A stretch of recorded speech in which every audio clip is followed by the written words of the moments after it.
देश में युद्ध भड़काने के लिए सुप्रीम कोर्ट जिम्मेदार है। सुप्रीम कोर्ट अपनी सीमाओं से बाहर जा रहा है। अगर सुप्रीम कोर्ट को ही सब फैसला लेना है तो देश के संसद को बंद कर देनी चाहिए।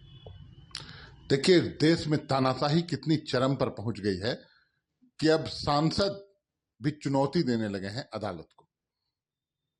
ये तानाशाही की पराकाष्ठा है, अदालत की अवमानना है। जो विद्वान न्यायाधीश बैठे हैं उनसे ज्यादा विद्वान ये लोग हो गए क्या? आप बहुमत के अहंकार में कुछ भी कर जाएंगे और सर्वोच्च न्यायालय चुप रहेगा, और अगर वो कुछ बोलता है तो फिर उसके खिलाफ भी बोलने की जरूरत आप करेंगे। आप बहुमत के अहंकार में लोकतंत्र का गला घोटेंगे। जिस समय सर्वोच्च न्यायालय इनके पक्ष में फैसले सुनाता है उस समय तो ये लोकतंत्र की दुहाई देते हैं, ये थर्ड पिलर है, तीसरा स्तंभ है, इस तरह की बातें होती हैं।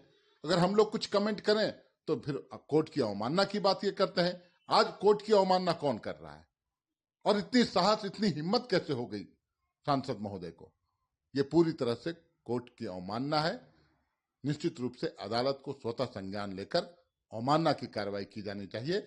और जो भी सर्वोच्च न्यायालय की अभी मौजूदा टिप्पणी आई है जिस किसी भी मामले में, वो बिल्कुल कानून सम्मत, नियम सम्मत, संविधान सम्मत है।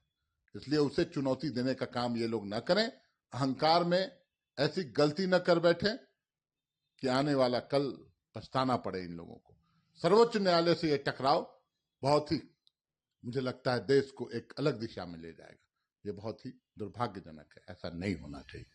साथ ही उन्होंने ये भी कहा है कि जो उन्हें नियुक्त करता है यानी मुख्य न्यायाधीश को, उसको आप ऑर्डर कैसे कर सकते हैं, राष्ट्रपति को ऑर्डर कैसे कर सकते हैं कि 3 महीने में किसी भी मामला, किसी भी चीज की आप उसके लिए आंसर देते हैं या फिर जवाब देते हैं। देखिए, ये तो बहुत बृहद विचार विमर्श मंथन का एक विषय हो गया। ये राष्ट्रपति महोदय के पास कोई बिल जाता है और वो बिल अनिश्चित काल के लिए उनके पास रह जाए, ये भी बहुत दुर्भाग्यजनक है।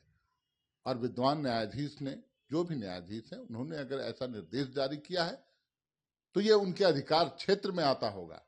ऐसा नहीं है, तानाशाही नहीं है। कोई भी व्यक्ति अकाउंटेबल होता है लोकतंत्र के प्रति, संसद के प्रति। कहीं ना कहीं अकाउंटेबिलिटी अगर सवाल के घेरे में आएगी तो इंटरवेन करता है सर्वोच्च न्यायालय। और अगर इंटरवेन किया है सर्वोच्च न्यायालय ने, निर्देश जारी किए हैं, तो मुझे लगता है उस अनुरूप कार्य होना चाहिए। अनिश्चित काल के लिए कोई बिल को आप लटका कर रखेंगे, वो अनुचित है, असंवैधानिक है, गैर लोकतांत्रिक है। तो इसका ख्याल रखना पड़ेगा। वे ये भी कहते हैं कि जो आपकी नियुक्ति करते हैं, यानी सुप्रीम कोर्ट के मुख्य न्यायाधीश को नियुक्त करते हैं, उनसे आप कह रहे हैं 3 महीने में निर्देश दे रहे हैं कि आप 3 महीने में निर्णय लें। देश को आप अराजकता की ओर ले जा रहे हैं। सुप्रीम कोर्ट को वो कह रहे हैं कि देश की ओर, अराजकता की ओर आप लेकर जा रहे हैं।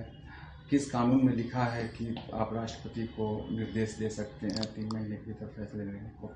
किस कानून में यह लिखा है कि कोई भी विधेयक, कोई भी बिल को राज्यपाल महोदय हो या राष्ट्रपति, महामहिम राष्ट्रपति, वो अनिश्चित काल के लिए लटका दे या उसे पेंडिंग लंबित कर दे?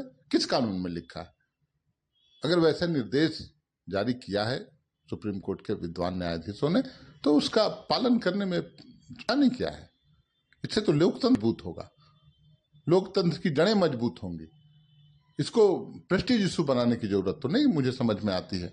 आप सरना धर्म कोड एक उदाहरण में दे रहा हूं। आज उस विधेयक का क्या हो गया? हम लोगों ने तो पास करके भेजा था, कहां पर मामला लटका हुआ है? राज्यपाल महोदय के यहां होगा, महामहिम के यहां होगा। क्यों अनिश्चित काल के लिए? क्या किसी विधानसभा से पारित विधेयक को अनिश्चित काल के लिए रोका जा सकता है? क्या वो विधानसभा की अवमानना नहीं है? क्या ऐसा होता है? ऐसा होना चाहिए। तो सुप्रीम कोर्ट ने निर्देश जारी किया है, मुझे लगता है उस अनुरूप ही काम हो तो बेहतर होगा।